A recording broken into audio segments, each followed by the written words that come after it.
안녕하세요. 다 다르고 TV.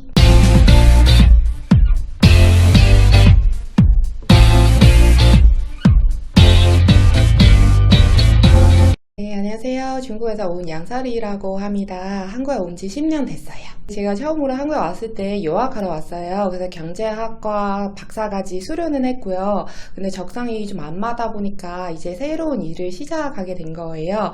그 일은 방금 지금 하고 있는 수업 통역이에요. 전에는 코로나 시작하기 전에 교육중개회사에서 한 2, 3년 정도 일을 해봤어요. 주로 유학생들 도와주는 일이었고요. 한국에서 대학이나 대학원 다니고 싶은 사람들이에요. 코로나 터지고 나서는 전에 했던 일을 어쩔 수 없이 그만두게 되었고 이제 통역을 하고 있는 거예요. 이 통역은 한 2년 정도 하고 있는 것 같아요. 네. 지금 문화예술 경영 수업을 통역하고 있어요. 대학원 오랫동안 다녀다 보니까 크게 어려움은 없었던 것 같아요. 어차피 저도 원래 경제학과 전공이었고 지금 경영 쪽에 좀 관련이 있는 것 같아요. 그래서 크게 어려움을 못 느꼈던 것 같아요. 그리고 저도 문화예술 쪽에 관심 많아서 이제 해보니까 점점 좋아지기도 하고 재미있어요. 한국인 교수님들 강의를 하시고 수강생들이 다 외국인이에요. 주로 중국인 학생이에요. 그 학생들 한국에 와서 학위를 따야 되니까 근데 한국어 능력이 좀 부족해서 그래서 통역을 붙여주는 일을 하고 있는 거예요. 학부 수업보다는 세미나식으로 진행을 하다 보니까 내용도 깊이 들어가 있는 수업이에요.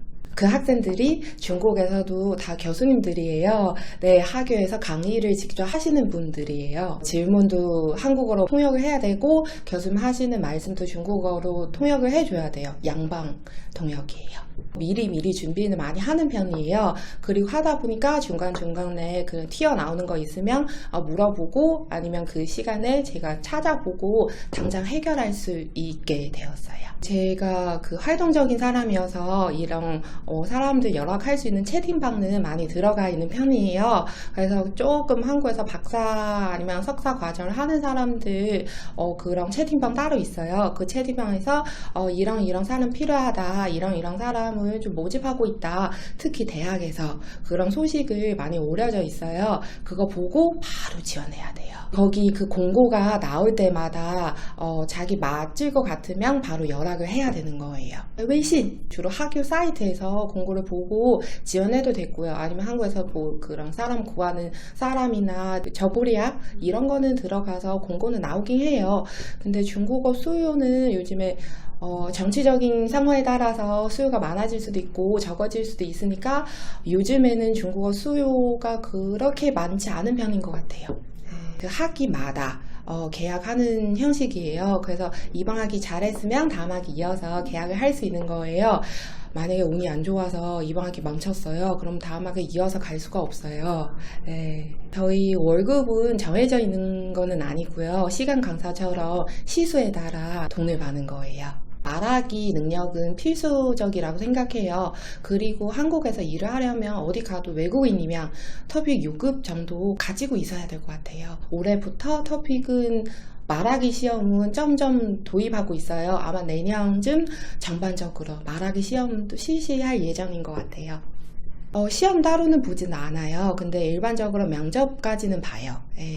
면접은 보통 그 교수님들이랑 학과장님들이랑 같이 면접을 보는 거예요. 면접을 통해서 이 사람 말하는 태도 그리고 쓰는 어휘 이런 거 다 체크할 수 있으니까 따로 쓰기 시험 보지 않아도 어느 정도 알 수 있어요.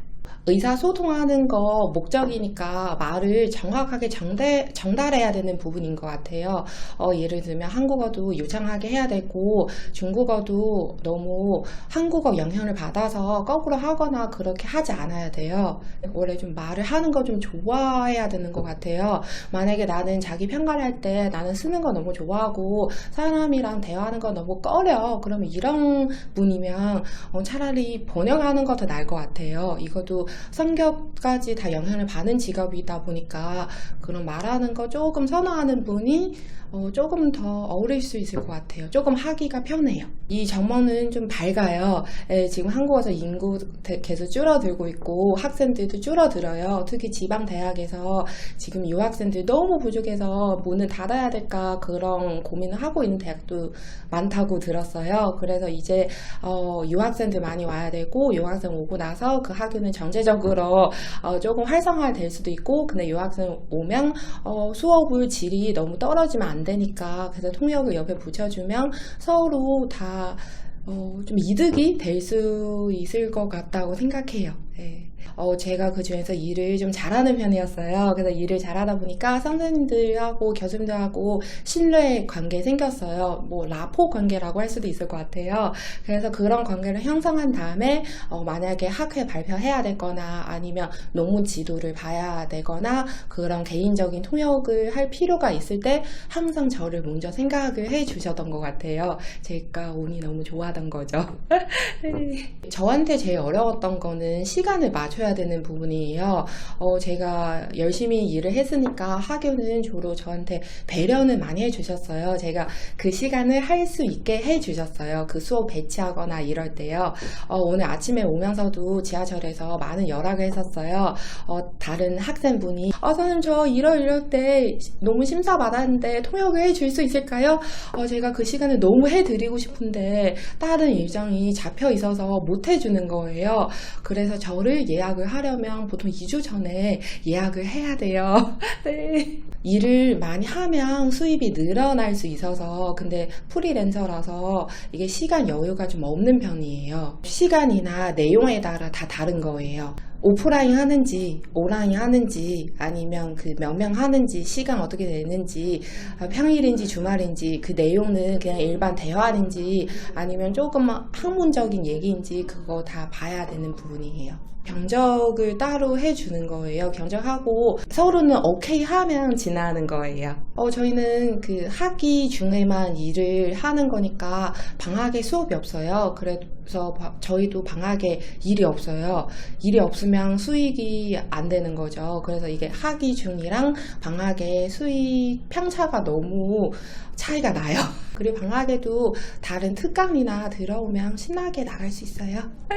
이주 여성에게는 좋은 직업이라고 생각해요. 예를 들면 애 엄마들 애는 보내고 나서 시간 여유 낮에는 생기니까 탄력적으로 일을 할 수 있는 직업인 것 같아요. 그리고 이 직업은 최저임금을 받지 않으니까 수입은 어느 정도 괜찮다고 생각해요. 한국에 오래 있으면 중국어 능력이 떨어질 수 있어요. 그래서 중국어도 제대로 해야 되고 한국어도 모국어처럼 할 수 없지만 그래도 최대한 노력해서 최대한 자기 언어를 활용할 수 있도록 노력을 해야 될 수밖에 없다고 생각해요. 다음 2부에서도 뵙겠습니다.